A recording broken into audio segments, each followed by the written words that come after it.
G'day, Steve Morgan here, Fishing Monthly Magazine's cracking day on the Gold Coast in southeast Queensland. I've got Laurie with me from Whitley Sales in Queensland, and Laurie, we've tested a few Whitley boats before, and I remember the last time I tested this one, it was a CW1650. Why the change to FF? Yeah, well, we used to have Clearwater CW, but now they're FF Fish Finder. A bit of confusion between our alloy stock and our fiberglass stock, so new branding for the Clearwaters. And we've tested this boat before, the 1650, but powered by Yamaha, this time by Mercury. Take us through the hull. It's like a runabout style hull, isn't it?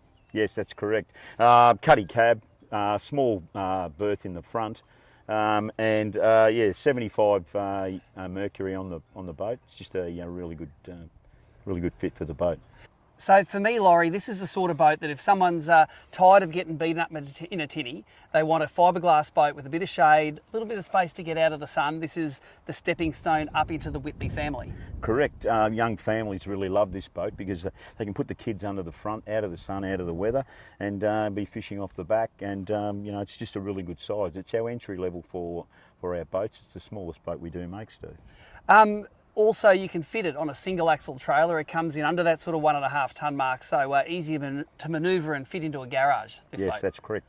And the canopies do drop down, so if you do have any issues of on trailer, you can drop the canopies down, and it goes under most carport canopies. Yeah.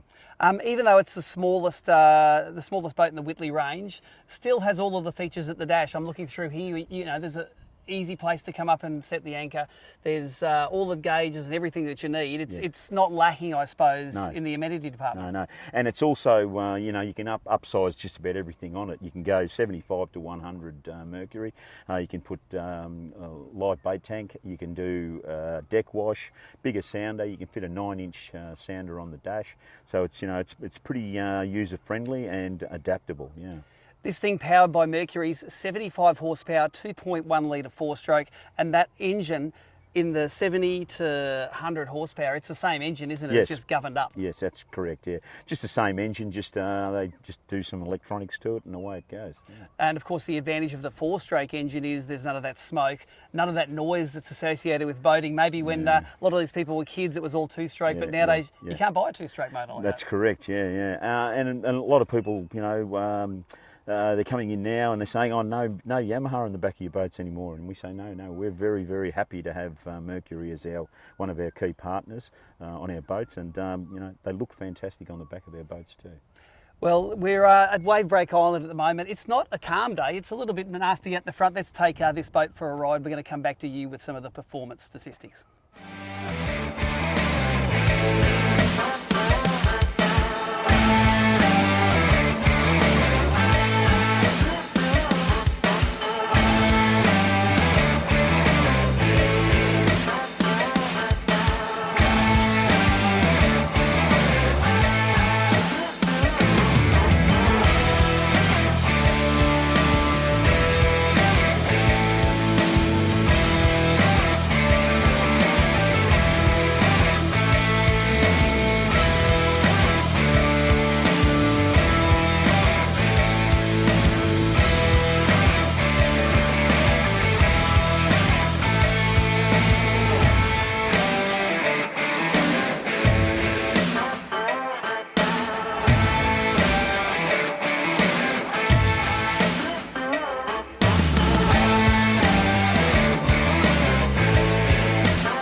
So that's what the Whitley FF1650 looks like out on the water, and it turned into quite a breezy day down on the Broadwater today. We filmed a lot of this in and out of the wind, but we've got a fair idea of what this thing rode like, and it rides really nicely for a 16-footer, heading up with those wind against tide situations, ploughing through the nasty stuff.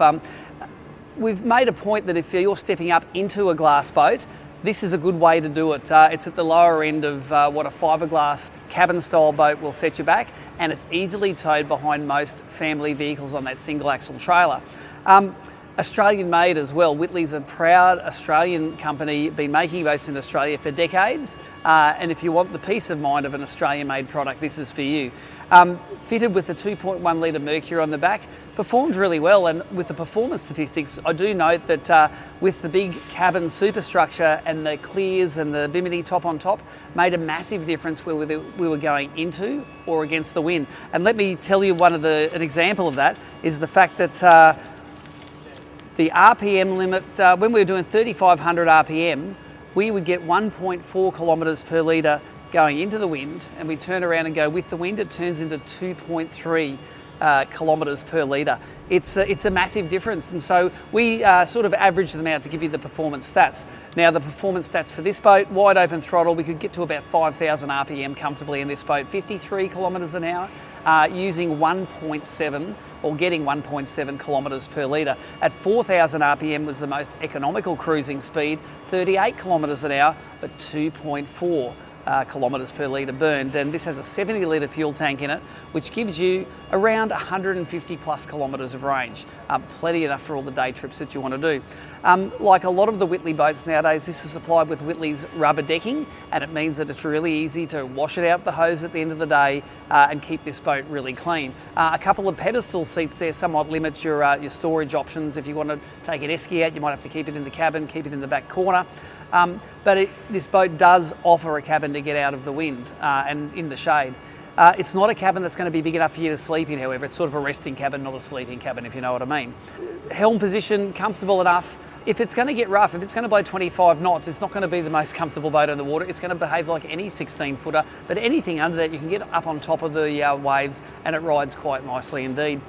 I found the throttle position to be actually quite high. It was a little bit hard to get used to the high throttle, although there is somewhere you can rest your arm up on the top. The rest of the dash layout is fine. This is fitted with one of Garmin's small striker sounders. I'm sure you would upgrade that if you're going to take home a package like this.